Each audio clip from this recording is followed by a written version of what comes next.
हुकूमत हिंदुस्तान का जो ये एक्शन है जिसने आर्टिकल 370 और आर्टिकल 35A को रिवोक किया, ये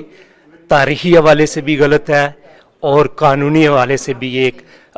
अनलॉफुल एक्ट है और इसको एक इलीगल और अनलॉफुल एक्ट है जिसको जितना भी कंडेम किया जाए वो कम होगा। अब जो हुकूमत हिंदुस्तान है, जो इसकी इंटेंशन जो हमें ये लगती है कि अब वो कश्मीर के अंदर जो कश्मीरी हैं उनकी वो जेनोसाइड करेगा और एथनिक क्लेंजिंग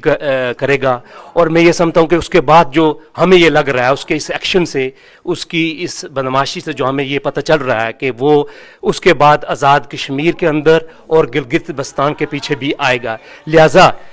ऐसे हालात में मैं हुकूमत पाकिस्तान से ये गुजारिश करूँगा और सजेस्ट भी करूँगा कि वो हिंदुस्तान के साथ जो डिप्लोमेटिक रिलेशंस फिलफोर ख़त्म किया जाए, जो सिमला एग्रीमेंट है उससे फिलफोर विड्रॉ किया जाए,